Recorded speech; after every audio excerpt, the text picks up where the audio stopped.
আজকের রেসিপি হলো রাজমা নিরামিষ রান্না করব। রাজমাটা আমি গতকাল রাতে ভিজিয়ে রেখেছিলাম। এখন আমি প্রেসার কুকারে সিটি মেরে নেব 3টা।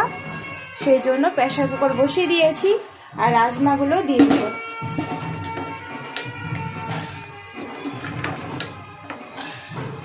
মশলাটা আমার রেডি হয়ে গেছে। এখন আমি এটা মিক্সার গ্রাইন্ডারে বেটে নিলাম টমেটো, নিব 2টো শুকনো লঙ্কা, একটু আদা কুচি আর দেব ধনের গুঁড়ো, জিরের গুঁড়ো। এটা এখন আমি ভালো মতন বেটে নেব। আর রেখে দিলাম কাঁচা লঙ্কা আর ধনে পাতা, এটা আমি পরে দেবো। এখন চলুন বেটে নিই মশলাটা। সিটি মারা হয়ে গেছে, এখন আমি নামিয়ে নিব। এখন আমি কড়াইটা গরমে বসিয়ে দিলাম, মশলাটা রেডি করে নিব। ফোড়নের জন্য দিলাম মাস্টার্ড অয়েল, শুকনো লঙ্কা আর একটু জিরে।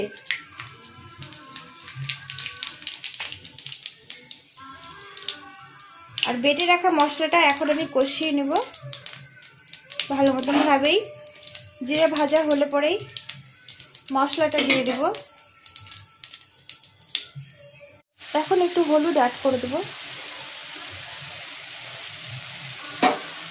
ভালো করে মিশিয়ে নেব নাড়াচাড়া করে।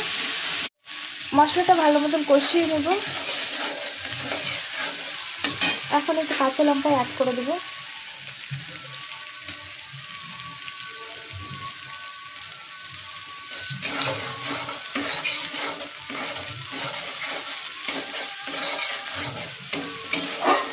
হয়ে গেছে মশলা কষানো।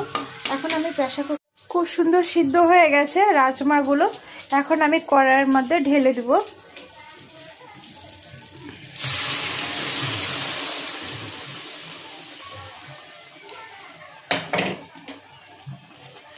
এখন ভালো মতো কষিয়ে নেব।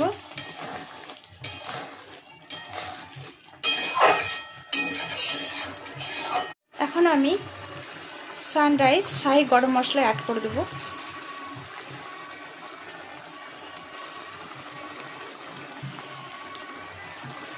একটু ধনেপাতা অ্যাড করে দেব। লবণ দিয়েছিলাম সিদ্ধ করার সময়, সেই জন্য এখন লবণ দিলাম না।